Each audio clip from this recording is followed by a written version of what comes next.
on? Yes, and here we are with Patricia Hughes with ViewLogic and their partner, Transaction Tree, right?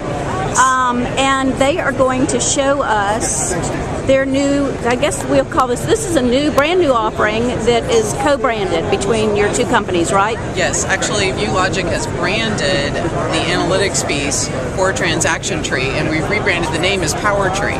Okay, let me see if I can get close enough. This camera actually is catching these very well. I'm very impressed with it. Okay, good. Yeah. Very good. Okay, go ahead. All right, so what Transaction Tree is doing, they are offering a digital receipt capability. So you go to CVS, you buy shampoo, you can now, instead of having that paper provided to you, which is incredibly, it impacts the environment negatively, you can have that receipt sent to you via email. Okay. Now CVS has an opportunity to capture the data associated with what people are buying, how they're buying it, and the things that they most like. And then they can, in that email, when they send that receipt to you, they can include some information that's relevant to you about your purchase or your next purchase. So this is the analytics piece. Okay, so you're actually tagging some cross-selling opportunity with the emailing of the actual receipt. Yes. Okay. Absolutely. We have a marketing template that's given to the retailer. So when a retailer signs on with us, not only do we email the receipt, but then we give them that real estate to be able to include promotions, coupons. They can use co-marketing dollars to leverage there with some of the distributors or our dealers or vendors. Anything they desire to do with that template, they can include customer return policies, they can include customer surveys in there, links to their website, etc. Well, I love it, but let me ask you this question, since spam is so rampant. I mean, does the consumer who has opted for this electronic receipt, is he opting in? Or is there a potential of getting spammed when they get lots of advertising on their receipt? How does that work? How's that going? The technicality of that is a question for our CTO, but it does not come through as spam, I'll tell you this. With the emailed receipt and the marketing template, when the customer gives their email address to the company, they are implied opting in to give their receipt to the retailer itself. But the idea behind it is that with targeted marketing template inside the email address, it'll help cut down on spam sent from that retailer. That they could leverage this instead of using spam campaigns, spam marketing campaigns.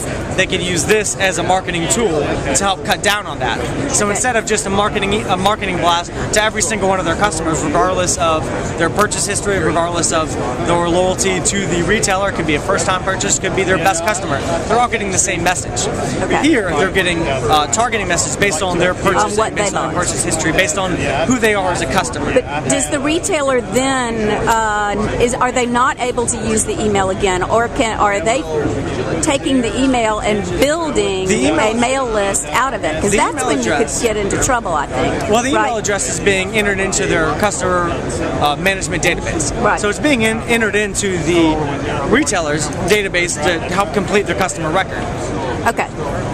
So and to back to your point, all the Aberdeen research, all the Forrester research, all the CMO Council research indicates that consumers are interested in getting relevant messaging. Right. So there is no issue with quote opting in, because the consumers are expecting the retailer to use that information about what they bought and send them relevant messaging. The problem is when lists are bought by people that don't have a relationship. So this allows the retailer to really leverage the relationship and understanding what the consumer is doing to give that relevant messaging. Well, and I totally agree with it, and I love this concept because, it's very specific to the consumer, and that's what the consumer wants. They don't want to be getting irrelevant stuff. But I do know that there's some people who could potentially take advantage once they've got that email address and build their own campaigns. You know what the thing is? Then the consumer opts out. If they do that, they run the risk of losing that relationship, because if they send irrelevant messaging, the consumer is going to opt right out. So it's important for the retailer to understand that relationship is only beneficial if they use it correctly. Okay. And so that's even the analytics piece is even more important. Now, how quickly are you able to get the receipt back with cross-selling on it? I mean, is this going to be the demo? We need to see that. Oh, is that the demo? Let's see the demo. Absolutely, we have a demo. In here, it'll take, with our internet connection, it'll take between 4 and 5 minutes. Usually at a regular purchase at a retailer store, the receipt will come through to them within 1 to 3 minutes.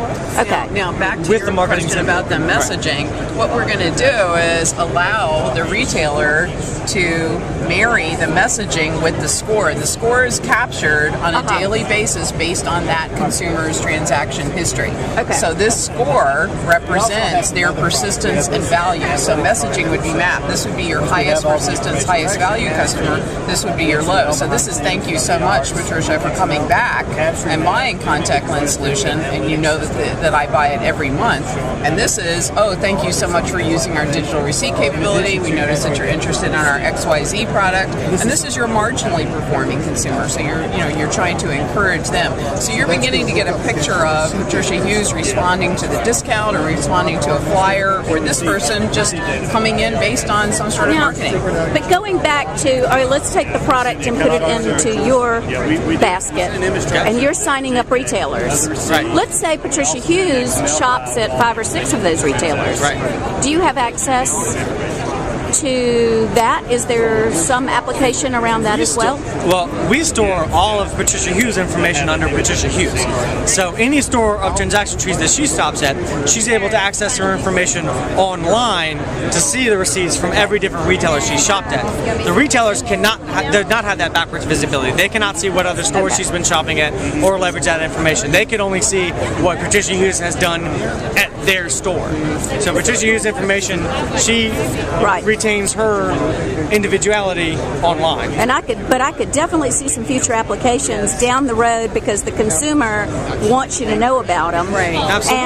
And so once we get to that point, then those stores can do some, take advantage of all this data. And we see that. I mean, that was the initial concept behind loyalty programs in the first place, was for retailers to get a better idea of who their customers are, so customers can benefit from that. Right. I mean, that's when you go shop at a store, you obviously want something from that store. Right. In the first place. So for a customer to come back and get something totally irrelevant from them, I mean, that's where spam mail came around. People said, I don't want this. I don't want to know about these products. I don't shop for those products. Right. I shop for this. I'm this type of customer for you, so treat me like this type of customer. Right. And that's what our software enables them to do. Oh, that's beyond very just cool. digital receipts. I love it. I love it. I love it. And it's green. Yeah, It's green. on two ways. Back two to your fronts. spam thing, it gets rid of the actual paper receipt and it gets rid of spam. Yeah. So you're green on two fronts. I'm loving it. Yeah, Okay. they use a lot. Spam messages create a lot more CO2 than people think, just with the amount of energy it takes to send out those messages. And then the rage that I have when I receive it, that's got to be putting something into the ozone. And it's and honestly, the click-through rate for spam email campaigns is between 2% and 3%. It's very minimal. Right. Very minimal. Okay, well, thank you. It looks like your booth here is buzzing. We are. And that Busy is here. a good sign. So I hope you have a great show. right, and thank you I very will much. give you an address where you can actually see this and download it if you so desire. Excellent. Thank you.